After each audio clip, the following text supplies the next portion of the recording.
going to take you for a walk today in a most beautiful countryside in the UK, in Cotswolds. I've got a couple of topics I wanted to talk about, but I'm going to do it differently. You're not going to be seeing me. I'm actually going to be showing you views around. So I'm going to walk and talk and show you countryside. Let me know if you like this more. I'm more than happy to walk around and show you a little bit around. Right now, if you see over there, I don't know if you can see it, there's a lot of sheep and my kids chasing them. I don't know if you can see it. From one side to another side of the field. That's good because they're getting tired. Sheep and kids. So if you see my kids playing around, just ignore them. But I'm going to walk you around, show you some really nice places, and I'm going to talk about a couple of topics. One, I want to clarify things about this corruption, things in Ukraine, and the other one I want to talk about BBC, because I think it's not only disastrous what happened with the BBC as a news outlet, but it's a perfect picture of where the country is. So everything is fake and it's just rubbish. Never mind. I hope they're going to come in a minute and we're going to go that way. So I'm going to turn the camera around, enjoy the views. Let me know if you like this kind of videos. I can make them all. And I'll see you in a minute. There we go. Right, so also, yeah, you can hear the water. There was a really heavy rain last night, all night, and all Friday yesterday it was raining really heavily. So obviously it's very muddy. I like it. It's a very beautiful countryside like this. Very muddy, very greyish. Look at this. Oh, my kids are coming back. I'll show you there. Look, okay, probably can see them coming. So, about the Ukraine corruption, the video I posted the other day, there were comments from people saying, if the West stops paying money, sending money, then the Russian will win. And this is an obvious one, right? But you see, my point is, my argument, look at all these little apples. Apparently you can make them, they're great for jam or marmalade. See, my problem with this Ukraine thing is, and stop sending money, is like, the allegory is similar to, you're trying to fill up the bucket with the water. And you say, look, we're going to have to fill this bucket up, it's in our interest, otherwise something bad will happen. But the problem is, there is a big hole at the bottom of the bucket. Right? So, oh look, they're coming back. So, until you fix that hole, patch that hole up, it will leak. So no matter how much water you put in, it will never fill it up because the water will going to come down, right? An obvious one. So, we're going to go through that. It's a bit muddy, but that's fine. We have wellies. So it's not, the argument is not about not sending money to Ukraine. Of course they need it. It's about solving the corruption first. You see, Ukraine, as all other post-Soviet era countries, same as Poland, they've had like 40 years to fix it, the system, but they haven't. Instead, they have oligarchs running their country, owning everything, and building themselves golden toilets. That tells me a lot about the country and the culture. The culture does not want to change. I understand it's going to be very difficult or whatever, but if you don't want to change, that's where you end up. And if you have country run by oligarchs and like extreme corruption, you will end up in conflicts and you're just going to be thrown into places you don't want to because you have no power. That is I don't understand how this is not understood. Right? You can't fight Putin sending money where the people who are supposed to be in charge of running that country, spending that money on the good things, they're stealing it from the soldiers. This is the most disgusting thing ever. It's not even from the poor, it's worse. It's from the actual people losing their lives, fighting for their lives, for the country, so they can get the golden toilets. It's just, again, this is like with this BBC, it's the perfect example of how twisted and fucked up everything is, excuse my French. And the comments saying this is okay because yeah, right. So it's like with the BBC. Okay, let's go to the BBC quickly. So excuse me, I think which we're going to go that way. I know that way. This is a nice path. I'm going to show you around some nice church later on, and maybe we're going to go to Daylesford, a posh farm shop, to get a coffee. I'll show you there as well. So the BBC thing, I talked about this with a couple of friends the other day, and we all agree that it's a disaster, right? I don't understand these people coming up, as usual. They're trying to make it political. They try to say, oh, do not let Trump destroy our BBC. It's another our BBC, right? Well, if it's an our BBC, how about the our BBC will tell the truth? If you have a news outlet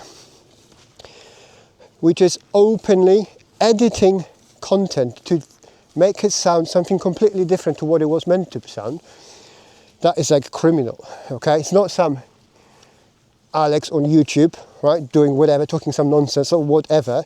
It's a national TV station worldwide, known across the world. Excuse me. That is really bad. How can you justify cutting it out? It went from, it changed the topic completely, content, right? It made, what they did, it made people make decide, they made a decision based on it, okay?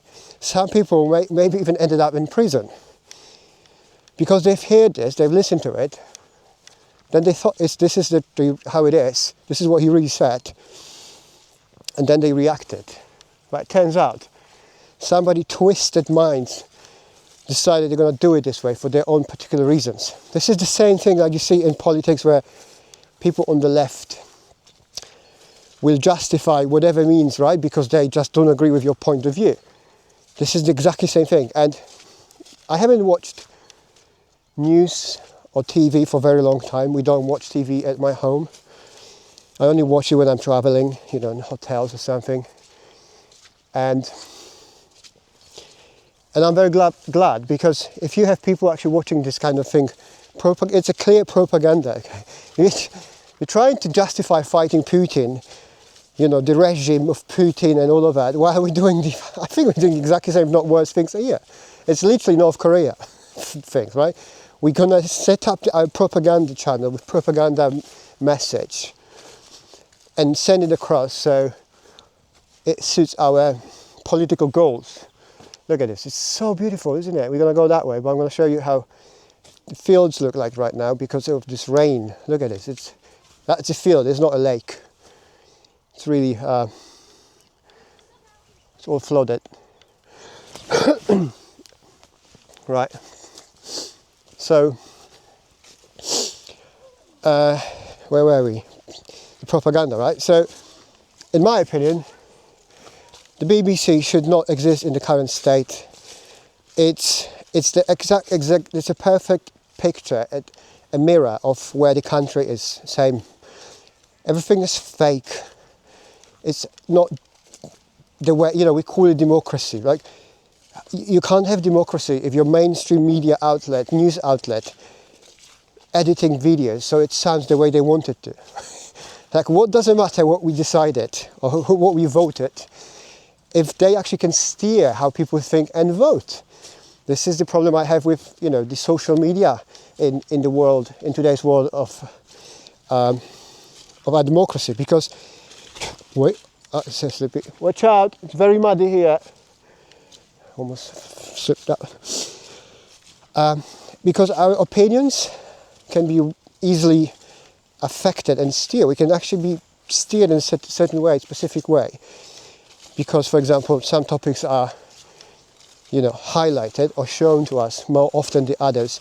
Not to mention what just BBC did. They just can be literally change the context of the message. Look at this. It's very nice, beautiful tree.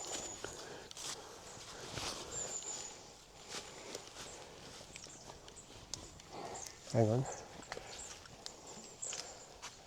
It's very nice. It's very quiet. It's not raining, it's drizzling, but it's. I like this time of the year. Mysterious. So, going back to what we were saying, BBC, I think it's not about Trump, it's not about politics, it's about what you've done, what they've done. And it's, you know what's the worst thing about the BBC? For some reason, and you tell me why, maybe again, this is another conspiracy. For some reason, all the bad things coming out and happening from BBC, right? All these evil people, starting from infamous Jimmy, I don't know if I can say his surname, right? And then all this scandals coming out, all of this is from BBC. Hang on, there it is. Excuse me. The other guy, the Hugh something, same, right? Obviously, they've done horrible things. They never ended up. They have never been punished. Now we got this BBC doing this, and we're still saying, we're thinking, oh, Trump, leave the BBC alone. No, this organisation is like this whole country. It's just falling apart, and it should be dismantled, I think, and rebuilt. Like not fixed, rebuilt. Okay, you have to get rid of everyone there. All of this political bias they have, all this nonsense. It doesn't work. It's like, I don't understand how can anyone keep watching the same things, this TV, after what happened. Like, how do you know what you're watching is actually true? How do you know it's truth? How do you know, what if they actually change that message, the context? You can't. And then you have these people who just resigned. What does that mean? It doesn't change anything, right? It's really bad. It shouldn't be a question of should we or not. It just should be done already. It's like you've lost a trust. People's trust. You have this organisation been for so long, right? As they say. Okay, it has. And we just found out they've just been lying to us constantly. I mean, it's not a surprise for me. It's just a surprise they got caught. If that wasn't for Trump, or if he hasn't won, that would be just perfectly okay message, right? Nobody would ever find out. Imagine how many times they've done it already. And this is the problem we have with everything. Everything is based on lies. This is not something where, things go different way because people wanted to. It's like we see in Europe, across England, all this, quote, right-wing parties and something, right? They're not being accepted by the mainstream, right? By the system. But they are, you can't deny it. They're the most popular ones. And it's not about if you like it or not. It's the same people trying to, defend democracy, screaming democracy, trying to fight Putin, are the ones who actually hate democracy if it goes the other way, right? If it goes not the way they like it. Then they're going to do everything to change that democracy, make this fit their own narratives, and call it a democracy. It's just the worst type of people, seriously. And we have all these problems we have in our lives is because of them. Where are the kids? They're coming.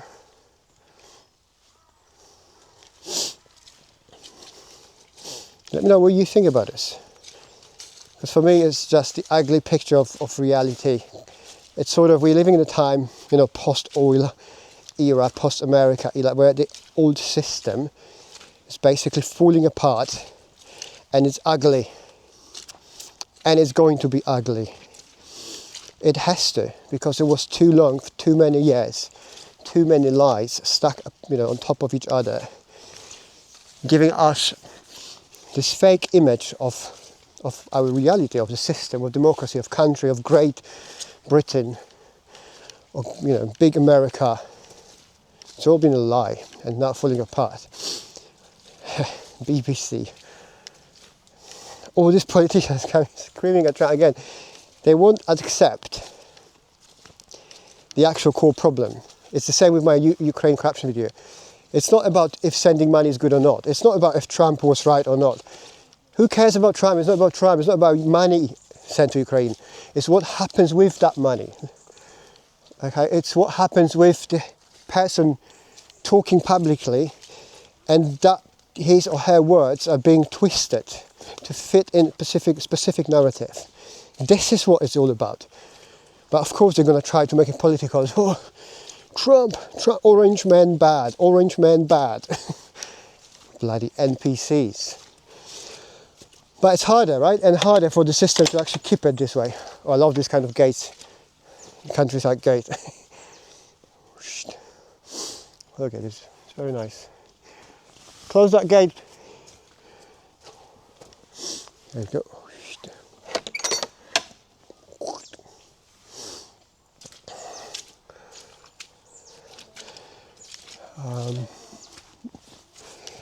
Right, I think we're going to go this way. We never went this way, but I think if we're going to go to that way, yeah, close that gate as well. Do you want to go in front? Okay, stay back then. Watch out, it's very muddy.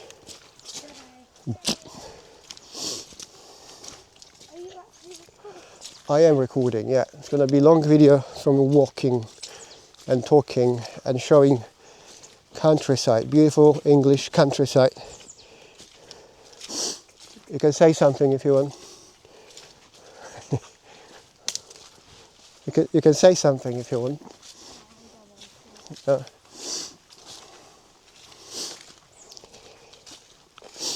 Gonna go to a beautiful village.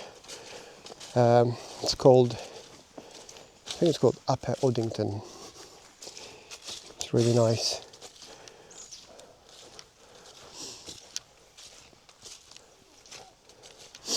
Right, so the BBC should not exist the way it is now. Keep the name, keep the logo, it's nice, it has a history, but it has been destroyed by the recent, I mean a few decades of big scandals. It's a kind of, it feels like it's a nest of all these evil, characters trying to tell us how to live our lives, doing everything against us. It's just no coincidence that it's keep coming from the BBC, right? Oh, look at this, it's so nice, quiet. What do you think? Let me know.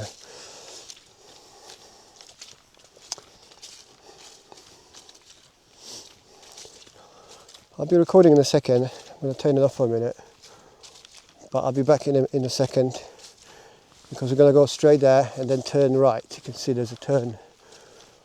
I'll be back soon. Right, I'm back for a little bit. Look at this place.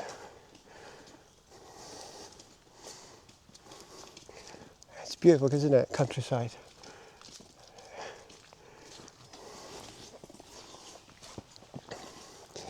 Also, when you go out for a walk like this, when you see a beauty of countryside, and it doesn't have to be around the Cotswolds, it's everywhere like this, you're more optimistic about the country. It really helps. It's good for you, for your body and your soul, particularly in days like now, like today, where everything is doom and gloom and lies. We almost had the church.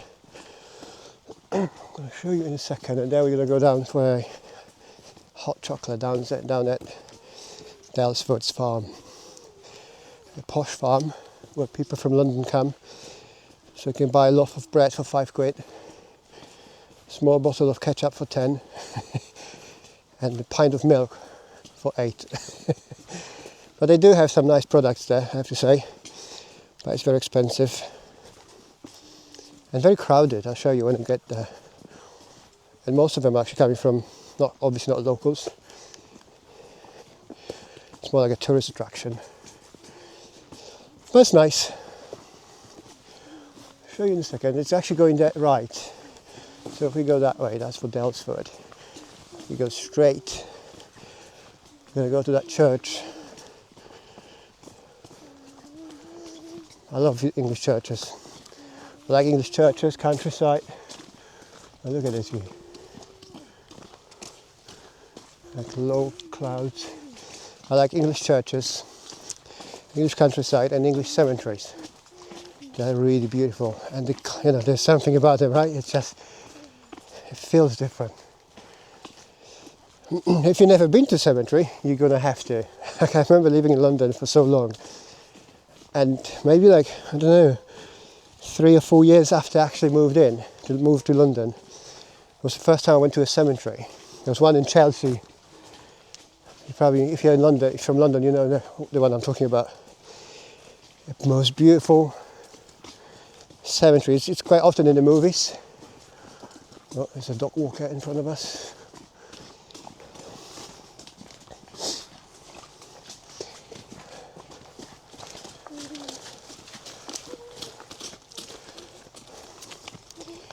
Oh.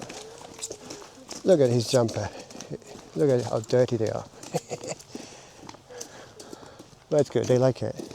I like it too. It's important for little kids, especially for boys. Even if you live in a big city, I would encourage you to make sure you take them every now and then to places where they just get dirty. Just get them be dirty. So often you see people, parents especially, too much focus on just keeping everything clean and perfect. It's not. I don't think it's meant to be like this. It's not good for kids.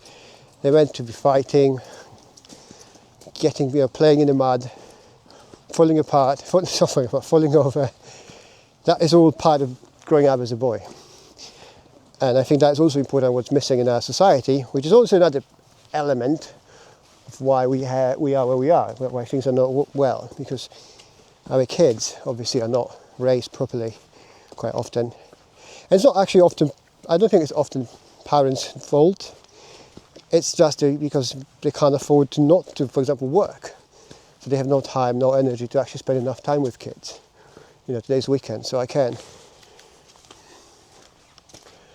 I don't do that on weekdays, right? Obviously, but if you have some time, do it, and it costs you nothing. Oi! They stop fighting. It costs you nothing. It's probably better than going to some Disneyland or something, in my opinion. It's beautiful, isn't it? Just different. It's different England. Go and see it. It costs nothing.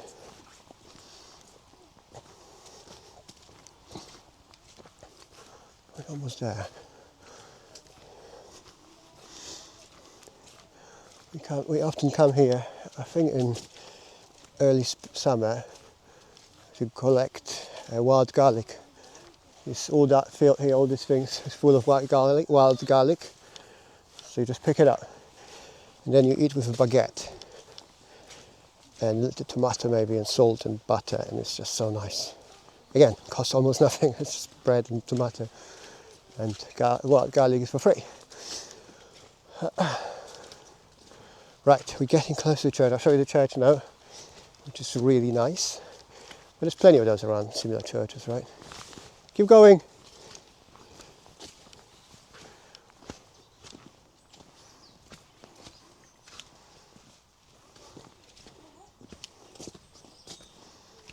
Look, hidden in the middle of nowhere.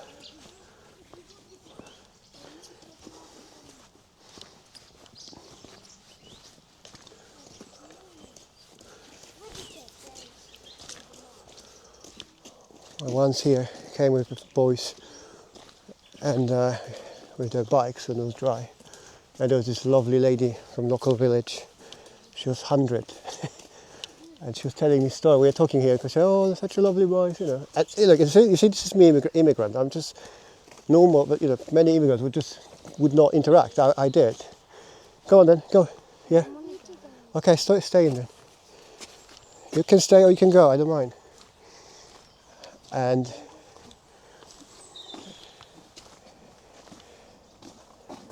please, look at this.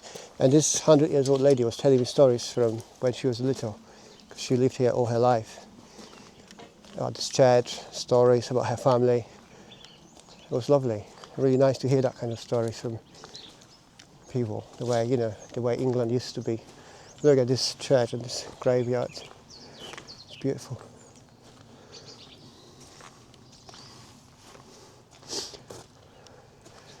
I think my eldest son is just getting to the age when he's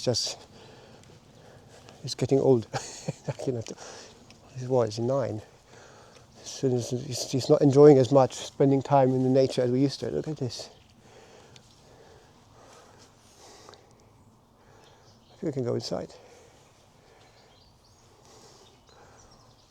He loves playing computer games now. This is the age. I still need to kick him out and just do these things. Let's go in. Let's see if we can come in.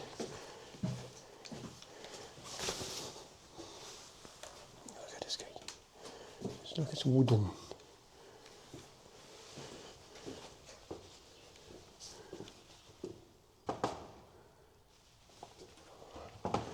Look at this.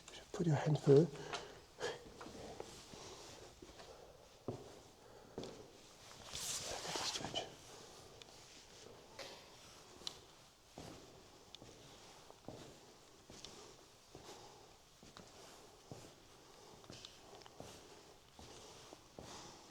I like the smell of old churches. I wonder how old is this church? I need to read it. Look at this. Again, churches in England are just something else. Just like from Robin Hood, really, or something. Look at this ladder. It's going all the way there to the tower. And it's open. There's nobody here. This is the old style England, right? It's just full of, trust. Look at this beautiful. Look at this window. It's like painting. It's just open. Nobody's here. Nobody is worried that something's going to happen.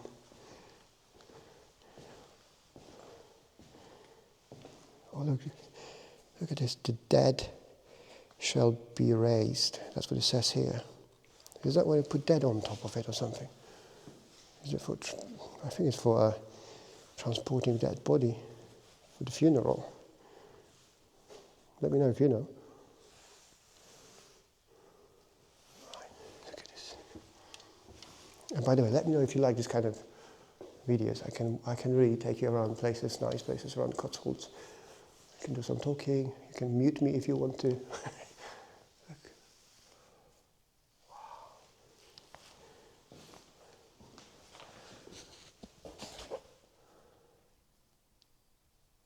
What does it say? 1771. In 1684, 5 bells were cast by Abraham Rudolph I of Gloucester. Oh right, it's one of those bells, I think. Amazing.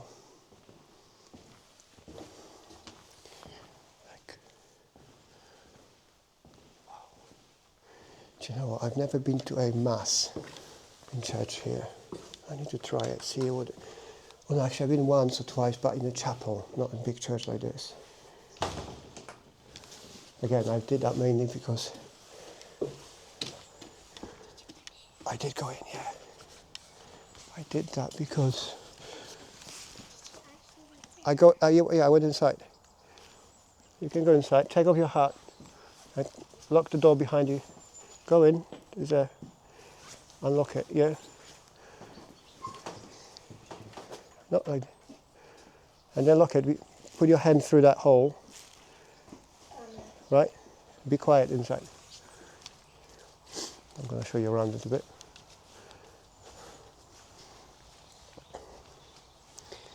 Well, I was saying, yeah, it's like part of, for example, me integration, integrating into society, local society, was to actually go to a local mass. Because I wanted to do what locals do. It's not only, it's not just about the religion, it's just that's where they spend time. They get to know you, trust you a little bit more. It was important. Look at this grave. It's some figure of a lady.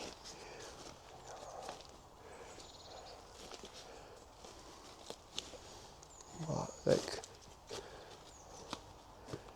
She is resting here. Gorgeous graves. So this was a part, you see, like going to a church or speaking to the locals. It's not You know, I'm an immigrant, so when this 100-year-old lady started talking to me, I felt a little bit like, oh God, I'm going to say something stupid, I'm going to sound weird, she's going to judge me or whatever, but nothing further from the truth. And that's the whole, if you think about England and English people, they're all like this. They really don't care where you're from, as long as you're part of it, if you behave well, if you just integrate, if you're just normal. And they're just lovely. And like this lady, she was just talking, oh, where are you from? And she, okay, we're Poland. Oh, I had Polish friends, and then, you know, the usuals, right? And a little bit of war, Polish stories, and Polish pilots and stuff, like the usuals. But it's so nice. It's so important. Do it for yourself, not for them, but for yourself, to feel the country where you are.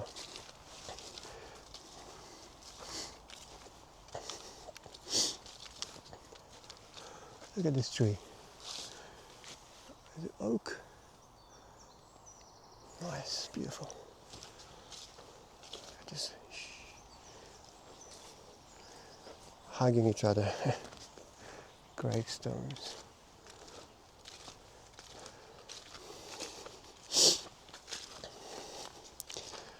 Right, I'm gonna go have a look, take boys, and now we're gonna go to get a coffee and hot chocolate.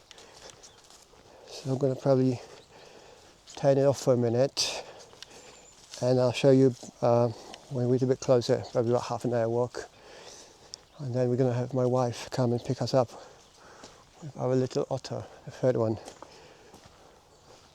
and take us home. All right, I'll see you in a minute. Oh, and by the way, I just noticed something there. Do you know what is this for? Anyone? If you can let me know in the comments below. What is this thing for? It's just next to the entrance to the church. Oh well.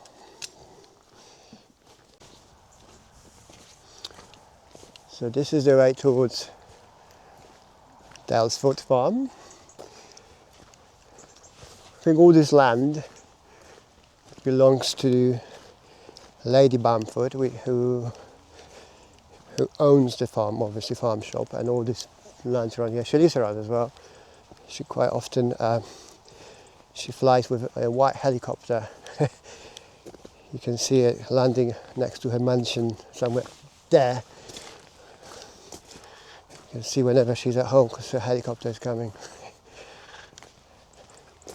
She's very well known, obviously, around.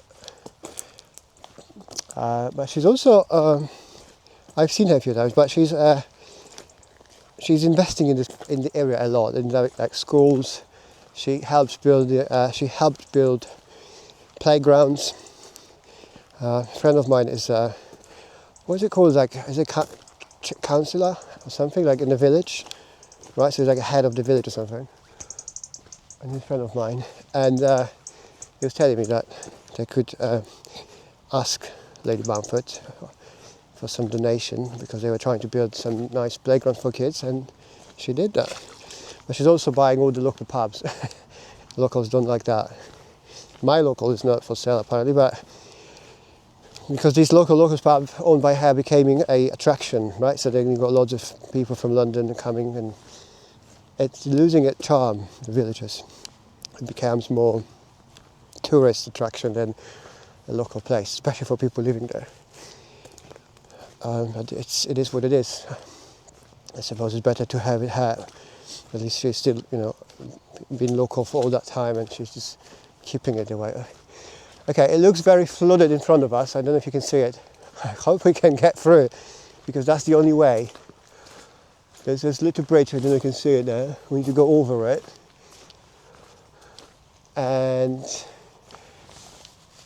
there you can see that little house to the right behind those trees. That's where the Daylesford is. My kids are way behind. They found something. We found a leg of a dead deer.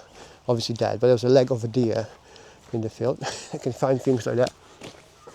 Oh, running, all dirty, all wet.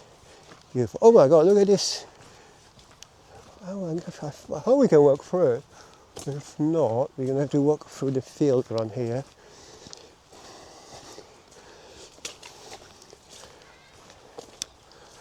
Right.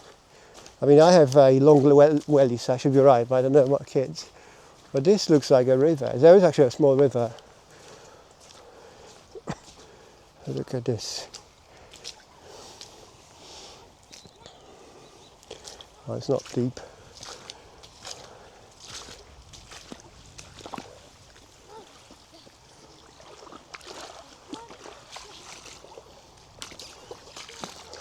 I mean, it is quite deep.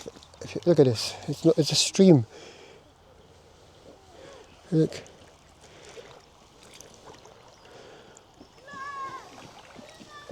Don't run here. What about you? It's not deep. But it's a stream. It's like this.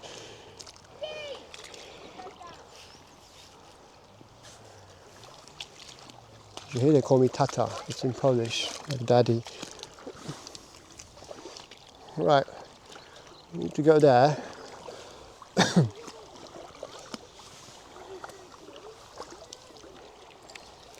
It's getting deeper.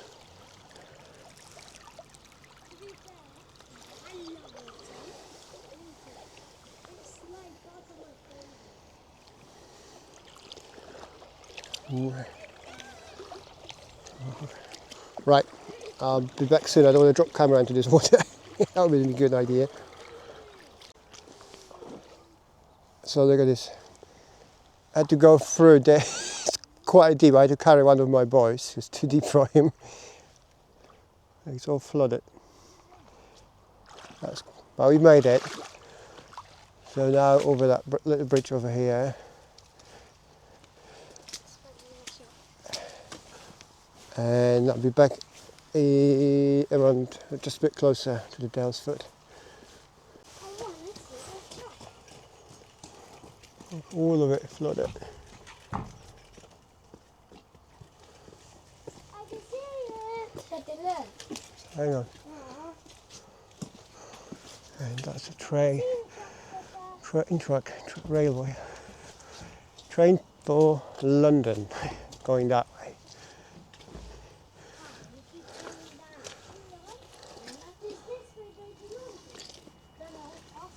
That way. That way to London,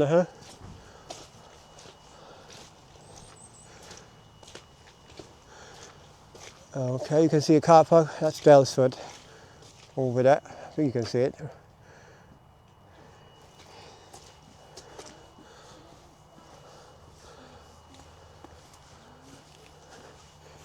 It's obviously not the usual way for the people to come to Daylesford.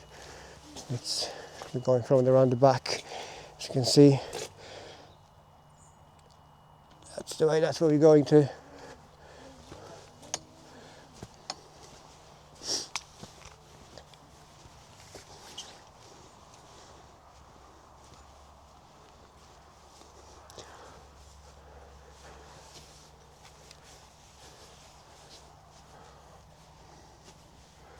Right. I'll be back in a minute. When we get closer, I'll show you what it looks like. It's quite nice. Come on. Here we are. Daylesford Farm Shop.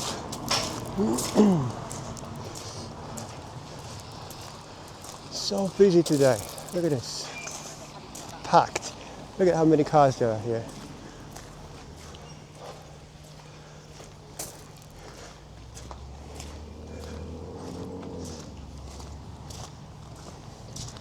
Here you go. You're saying it's a cost of living crisis, right?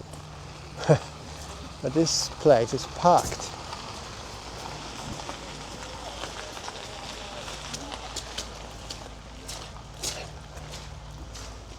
Watch out.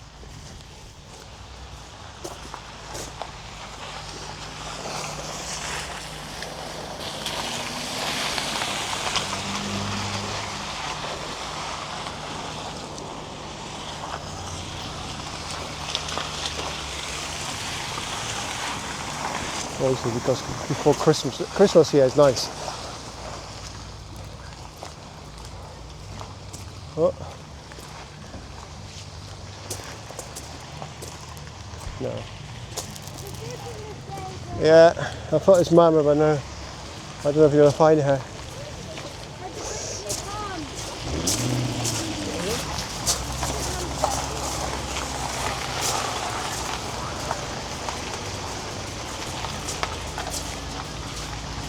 So that's it, this is Daylesford Park. It's mad busy today.